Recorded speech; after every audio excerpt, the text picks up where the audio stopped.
Pusat Pelaporan dan Analisis Transaksi Keuangan (PPATK) telah menyerahkan hasil analisis dugaan aliran dana yang digunakan untuk mendanai kericuan dalam demo pada akhir Agustus 2025. Namun, hasilnya tidak diungkap oleh PPATK secara rinci. Sebelumnya, Polda Metro Jaya meminta PPATK untuk menelusuri aliran dana yang diduga digunakan dalam kericuan di Jakarta beberapa waktu lalu sekaligus mencari dalangnya. Penyidik menemukan indikasi adanya pemberian upah kepada remaja yang ikut dalam aksi demo. Temuan itu disebut menjadi langkah awal polisi untuk mengungkap pihak yang diduga sebagai penyokong dana.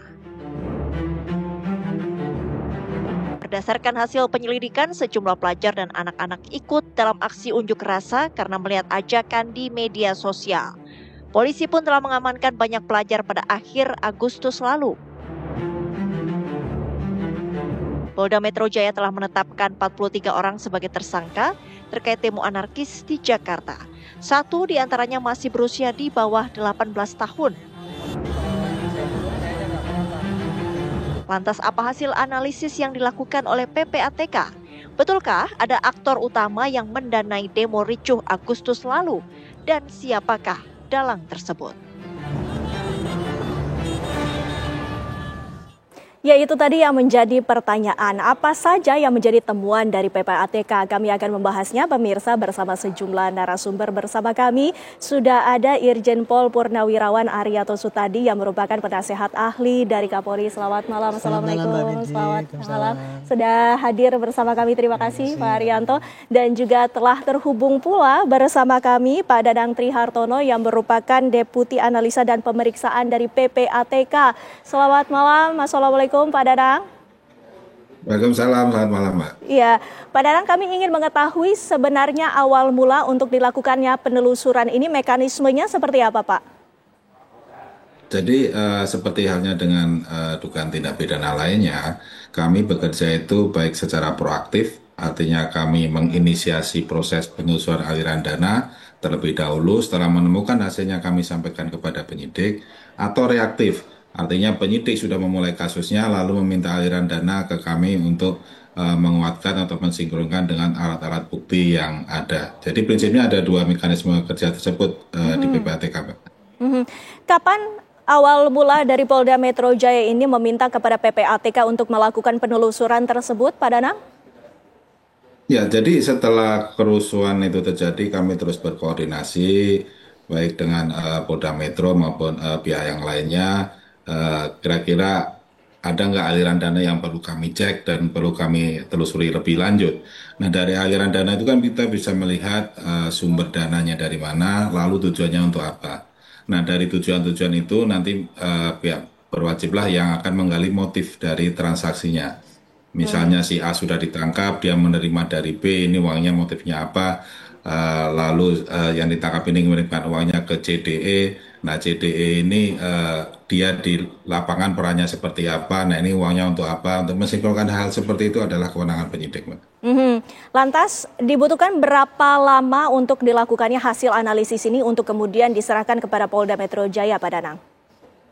Ya, kami sudah serahkan ada sekitar 3 berkas ke Polda Metro Jaya untuk dilakukan penelitian lebih lanjut. Disinkronkan dengan alat bukti yang ada. Demikian. Baik. Pak Arianto, ini artinya dari pihak Polda Metro Jaya juga meminta kepada PPATK sesungguhnya apa yang ingin digali? Ya, pasti gini ya. Itu kan dimulai daripada yang ditangkap-tangkap itu. Kemudian kan ditanya, dibiayai gitu kan. Nah, kemudian kalau dibiayai itu kemudian kan mesti ditanya. Kalau yang cash nggak bisa dilacak. Tapi kalau yang dibiayainya melalui transaksi, nah ini bisa dilacak. Itulah itu yang dilacak oleh Polda Metro. Kemudian ini dari mana? Itulah salah satu cara dari Polda Metro untuk mencari sebetulnya siapa sih yang nyuruh itu. Siapa yang nyuruh itu? Selama ini kan yang nyuruh kan macam-macam. Ada yang cuma pakai medsos, pakai flyer dan sebagainya. Ada juga yang dibayar ya seperti yang di Bandung itu. Ada juga yang mengaku itu kan ada dari transaksi itu. Nah, ini salah satunya adalah yang pakai transaksi itu. Maka dari mana? Kemudian dari situlah nanti kemudian polisi akan bisa menentukan, oh ini dulu yang mendanai si A ini. Dan itu nanti masih pasti akan ditelusuri lagi karena bukan hanya ini saja. Jadi permintaan kepada PPATK pasti nanti akan berkelanjutan itu. Artinya pengembangan dari pemeriksaan sejumlah yang telah tertangkap. Yang tertangkap dan kemudian kenapa kok kamu ikut? Nah itu kemudian kan ada macam-macam yang mengatakan. Kesaksiannya berbeda-beda. Nah, kalau yang pakai transaksi itulah yang kira-kira disasar lewat PPATK itu caranya. Karena kan polisi kan nggak bisa kalau ngecek di bank kalau tanpa ada dasar laporannya. Dasar ini kan polisi mempunyai kewenangan untuk melacak uang-uang yang dicurigai dilakukan hasil kejahatan maupun dipakai untuk kejahatan. Itulah entry point-nya polisi mencari penyelidikan itu. Ya, Pak Dadang, apakah ini artinya dari PPATK sendiri memeriksa yang merupakan transaksional berdasarkan bank saja ataupun yang tadi tempat dicurigai oleh Pak Arianto tadi melalui media sosial juga termasuk salah satu yang menjadi fokus PPATK?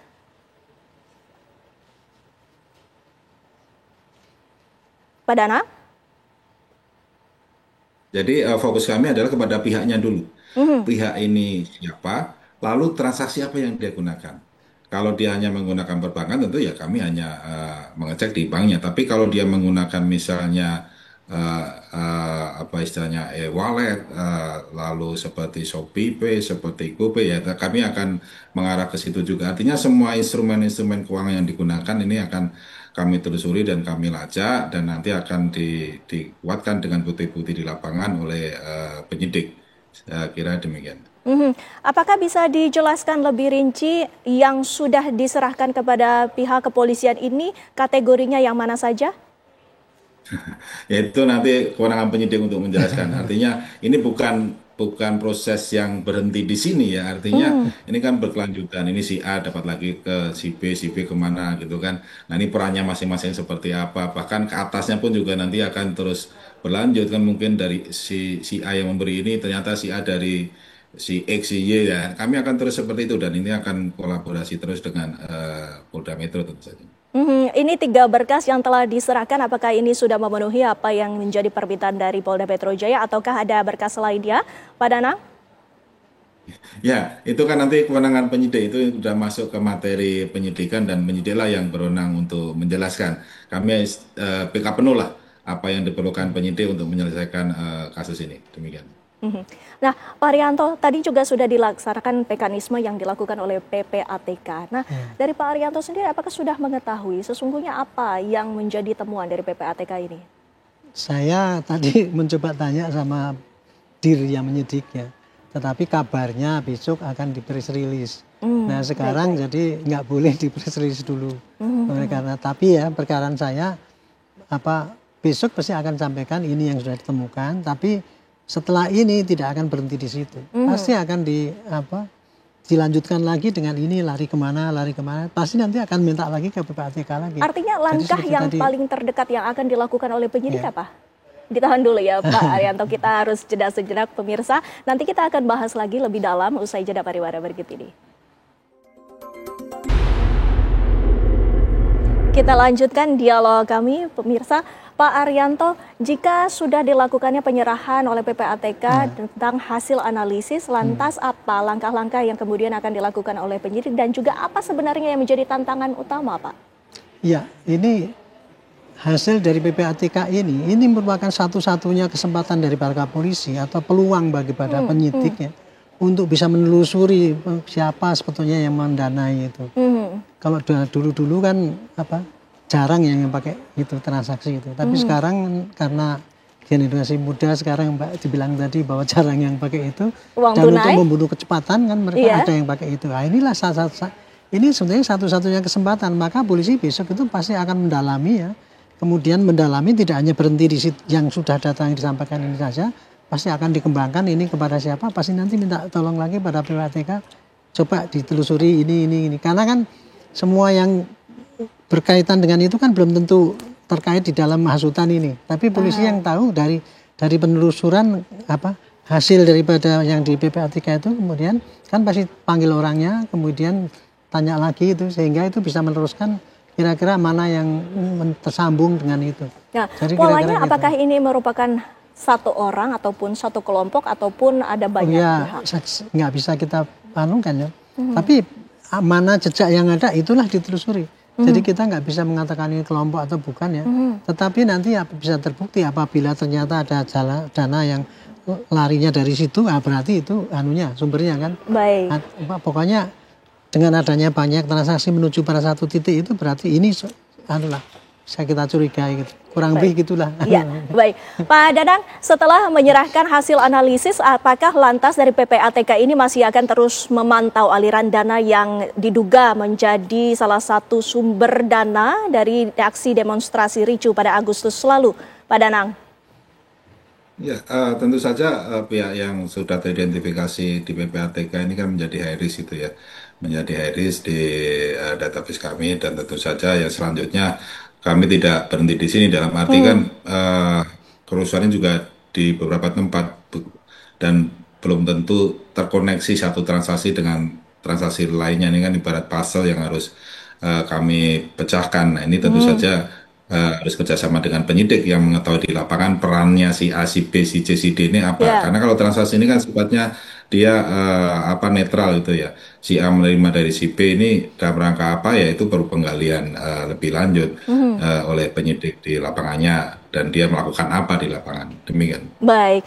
Nah, Pak Arianto, dari hasil analisis di PPATK ini sejauh mana bisa dijadikan sebagai barang bukti oleh kasus ini, hukum? Ya, sekarang kan dalam pembuktian itu kan bukti digital itu termasuk di dalam alat bukti sekarang. Jadi itu tidak menyulitkan polisi.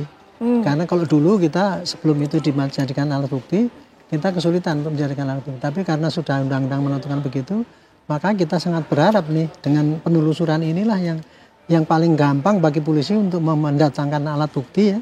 Dan itu mungkin nanti bisa diserahkan di pengadilan kalau seandainya prosesnya bisa diteruskan. Tanpa ini kelihatannya polisi kesulitan itu untuk membawa mereka para provokator itu sampai ke sidang kalau tidak ada alat bukti yang memadai. Gitu. Iya.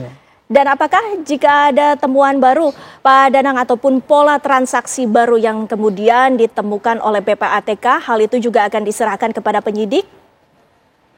Iya, tentu saja kan kami serahkan kepada penyidik, di mana yang bersangkutan itu terkait kerusuhan di mana gitu ya. Apakah di Jakarta, ataukah di Bandung, ataukah di mana. Ini kan perlu kerjasama dengan penyidik di berbagai wilayah juga gitu. Jadi memang tidak fokus di satu area, satu orang, dua orang, tapi kita melakukan banyak pengolahan data dan kerjasama dengan penyidik-penyidik gitu. Lantas untuk rekening yang dicurigai sebagai pendana demonstrasi tersebut, apakah lantas ada tindakan seperti misalnya di pemblokiran? Ya, ini kan udah artinya udah terjadi gitu ya. Dananya juga sudah digunakan dan saldonya juga sudah sangat kecil. Jadi dan saya kira tidak ada kepentingan yang mendesak untuk memblokir rekening tersebut, karena memang sebagian sudah diamankan juga orangnya gitu kan. Jadi memang kami tidak melakukan pembekuan terkait tersebut, kecuali memang ada di layar atas, paling atas ini masih melakukan pengumpulan dana. Nah, ini yang akan kami hentikan gitu. Dan Pak Arianto, kami ingin juga mengkonfirmasi apakah betul jumlah tersangka ini ada 43 orang ataukah ada penambahan jumlah tersangka dari Polda Metro Jaya? Kalau saya tidak tahu perkembangan itu. Kemarin yang dirilis begitu ya. Itu jadi kan selama ini kan sudah selesai itu yang di lapangan itu. Jadi mungkin penambahan kelihatannya sih tidak kelihatan ya. Justru kemarin pengurangan kan dari yang ditangkap segini kemudian yang dilepas 1.300, yang ditangkap cuma tinggal 43 sekarang. Untuk penambahan mungkin ya nanti kalau seandainya dari penelacaan ini ada, mungkin bisa jadi kalau buktinya cukup gitu. Tetapi kalau tidak ya polisi mesti hati-hati. Kemarin lagi menangkap orang yang provokator yang hanya flyer itu aja kan udah diprotes. Katanya kita kan menekan orang nggak boleh berdemokrasi. Padahal kita kan menangkap orang-orang yang memprovokasi anarki ya yang kita tangkapin itu. Gitu. Dan apakah dari pihak kepolisian juga akan menelusuri adanya dugaan-dugaan aliran dana yang mungkin tidak hanya dalam transaksional perbankan? Iya pasti kalau seandainya kemarin tuh yang aku dibiayai oleh X gitu ya, kan biasanya si X kemudian siapa orangnya nggak tahu gitu. Kalau yang ada tahu pasti ditelusuri itu, karena polisi sekarang kan arahnya kan mencari siapa sih yang mendanai orang itu yang ada di belakang layar. Itu aja kuncinya. Cuman kalau sekarang ini kebetulan kalau yang dari PPATK itu kan bukti yang terkuat dan termudah untuk dilacak. Tapi kalau untuk yang pemberian dan cut loss itu kita kalau sudah sekarang ini kan sudah kelewat waktunya itu. Jadi agak menemui kesulitan untuk mengembangkan dari yang sisi itu. Ya, Pak Danang, apa sesungguhnya yang bisa menjadi rekomendasi agar sifatnya aliran dana kepada aksi demonstrasi ini tidak terulang kembali, Pak Danang? Iya, sebenarnya juga perlu preventif juga dari masyarakat gitu ya. Jangan sampai menyuarakan aspirasi tapi diminta melakukan kekerasan, kerusuhan itu kan sudah merugikan kepentingan umum dan kepentingan negara itu sendiri. Sehingga ada yang mungkin cuma dibayar berapa tapi melakukan kerusuhan sedemikian rupa itu kan sangat disayangkan. Ini artinya perjuangan yang sudah dilakukan oleh para pendahulu kita ini wajib kita teruskan dan kita terus perjuangkan. Jangan sampai dikotori dengan transaksi-transaksi yang bertujuan untuk mengacaukan situasi negara. Baik, baik. Dan Pak Arianto, dari pihak kepolisian sendiri tadi Bapak sebutkan bahwa besok akan melakukan rilis untuk penyampaian Kabarnya apa begitu. saja? Kabarnya gitu akan menyampaikan temuan apa yang telah disampaikan pada PPATK itu dan kemudian apa yang sudah ditemukan oleh polisi untuk penyidikan itu. Jadi, termasuk juga mungkin apakah ada penambahan dari tersangka? Saya tidak tahu. Tapi saya kira besok hanya mengatakan bahwa ini yang didapat dan kemudian langkah-langkah polisi selanjutnya adalah akan mengembangkan yang ini atau sudah cukup. Kurang lebih gitu ya. Gitu. Baik, terima kasih Pak Arianto, terima kasih juga Pak Danang waktunya bersama kami di Apa Kabar Indonesia Malam. Sehat selalu Bapak-Bapak, terima kasih sudah hadir.